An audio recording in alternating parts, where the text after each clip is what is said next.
तो जिसकी ऊर्जा नीचे की तरफ में जा रही है वो सांसारिक है। वो कुछ भी कर ले, वो अपने बारे में ही सोचेगा। घूम फिर के वो what is in it for me. वो कितना भी कहे नहीं जी मेरा तो संसार में मन नहीं लगता, मगर आप मान के चलिए कि वो कुछ और कहने की कोशिश कर रहा है।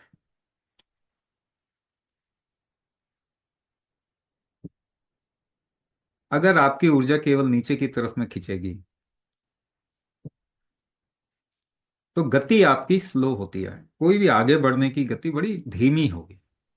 सपोज कीजिए ग्रेविटी बहुत ज्यादा, आप जुपिटर पर पहुंच गए। हाँ।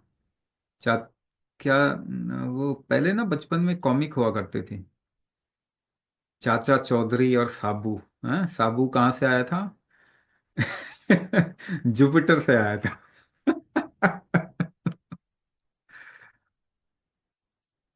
तो मान लीजिए आप जुपिटर पहुंच गए साबू से मिलने के लिए, तो आप चल नहीं पाएंगे। You not be able to walk. Why? Because the gravity is too high. उसके विपरीत आप में बहुत बल होना चाहिए, बहुत जान होगी तो थोड़ा बहुत चल पाएंगे। So if the earth is pulling you too high in terms of force, अगर पृथ्वी आपको बहुत तेजी से खींच रही है तो आपकी गति धीमी हो जाएगी, मुश्किल हो जाएगा, जीवन में आगे जाना मुश्किल हो जाएगा। Doing any activity will become too difficult. Doing any activity will become too difficult. तो if doing any activity becomes too difficult, this is defined as दुख। आपने शब्द तो सुना ही होगा और ये भी जानते होंगे आपको बड़ा दुख है जीवन में।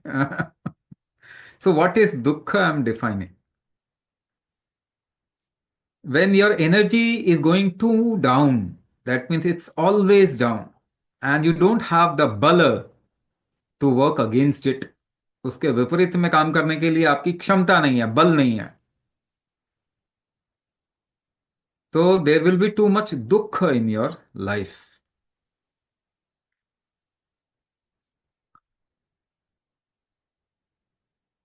कोई भी काम करेंगे तो वो जल्दी सक्सेसफुल नहीं होगा। तो आप अपने किस्मत को गालियां देंगे, अरे कैसी किस्मत है। कुछ भी करते हैं नहीं होता। हर चीज फेल हो जाती है। मुझसे पहले कोई और कर जाता है। मुझसे पहले अडानी ने पैसे बना लिए। बताओ कितना खराब इंसान है। हाँ। तो लूट वाली मानसिकता आएगी, लेफ्टिज्म आएगा, फिर आपके अंदर कम्युनिज्म आएगा। लूट लो। हाँ। जो पैसा बनाए लूट लो। फ्री में चाहिए या फिर आपको फ्री दो हमको सब कुछ। हम्म।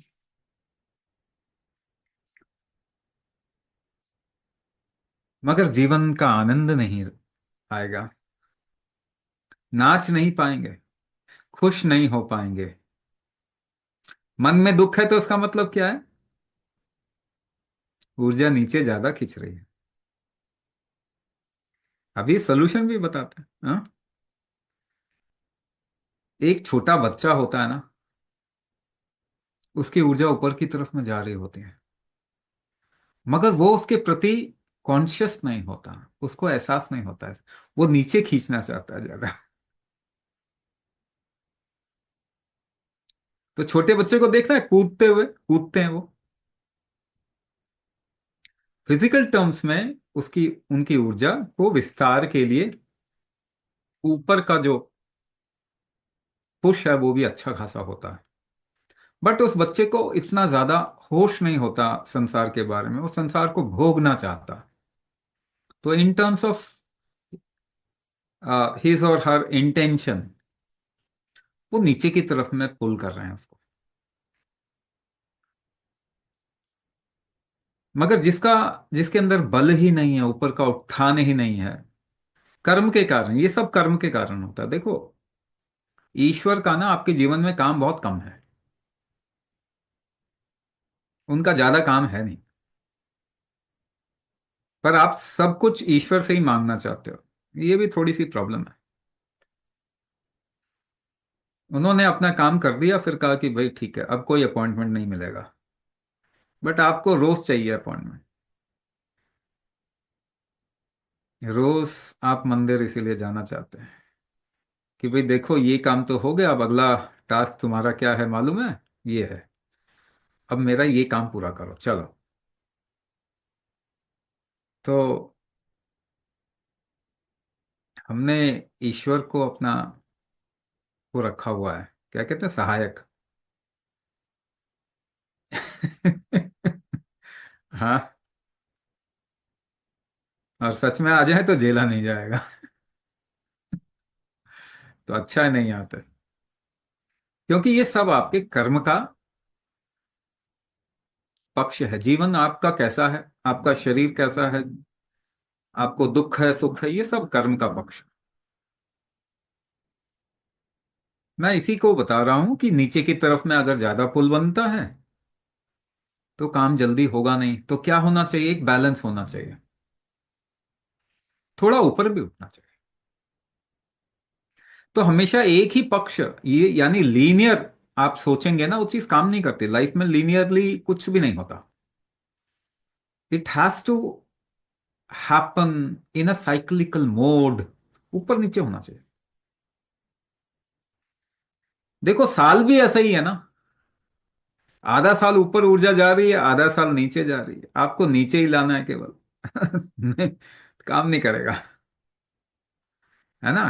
तो कोई भी चीज अच्छी या बुरी नहीं होती, दोनों पक्ष होते हैं। सिक्के के दो सिरे, दो पक्ष होते हैं, एक पक्ष का कोई सिक्का हो नहीं सकता, पॉसिबल ही नहीं है। ये नियम है, जीवन का नियम है।